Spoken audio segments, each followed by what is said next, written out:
جس تعلیم کو ہم تعلیم سمجھتے ہیں وہ ہرگز تعلیم نہیں ہے۔ جو ہمارا مروجہ نظام تعلیم ہے وہ کسی بھی طرح سے تعلیم کی اصل تعریفات اور تشریحات کا حق ادا نہیں کر پا رہا۔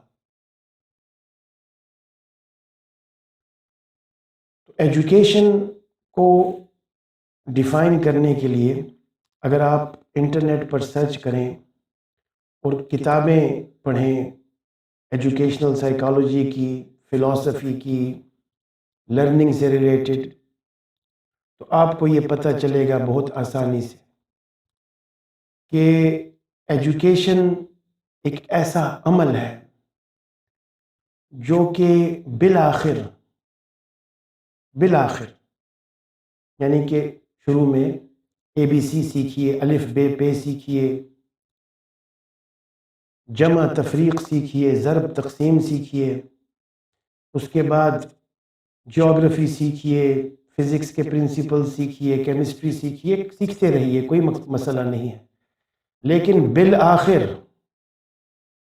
ایٹ دا اینڈ یہ جو عمل ہے تعلیم کا، اس کو خدا شناسی سے متعارف کروانا انتہائی ضروری ہے۔ یعنی اسٹوڈنٹ کو بالآخر یہ سب چیزیں سیکھنے کے بعد جمع تقسیم، الف بے پے، ABC اور معاشرتی علوم، جنرل نالج،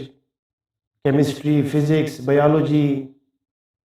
کمپیوٹر سائنسز، یہ سب چیزیں سیکھنے کے بعد بالآخر مقصد یہ ہو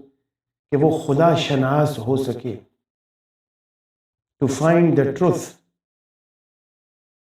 اور یہ تعریف میں تو نہیں دے رہا، یہ ارسطو افلاطون کے زمانے سے لے کر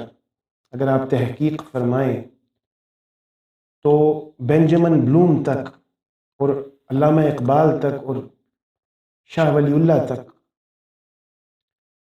جتنے بھی فلاسفرز آپ دیکھیں گے ان کے خیال میں تعلیم کا حتمی مقصد جو ہے وہ مکارم اخلاق ہے اور روحانی ارتقاء ہے۔ الفاظ بدل دیے جاتے ہیں، ایک لفظ ہے جس کو آسانی سے سب اپنا سکتے ہیں، ٹو فائنڈ دا ٹروتھ، حق کی، سچائی کی تلاش، نیک و بد میں تمیز کرنے کے قابل ہو جانا۔ لیکن کچھ ویسٹرن فلاسفرز ایسے بھی ہیں، کچھ ویسٹرن نان مسلم فلاسفرز ایسے بھی ہیں جنہوں نے یہ بھی واضح کر دیا ہے کہ خدا شناسی، حق کی تلاش سے مراد خدا کی تلاش ہے، جس کو ٹروتھ کہتے ہیں، انورٹڈ کاماز کے اندر، ٹو فائنڈ دا ٹروتھ۔ وہ ٹروتھ حق ہے اور حق خدا ہے۔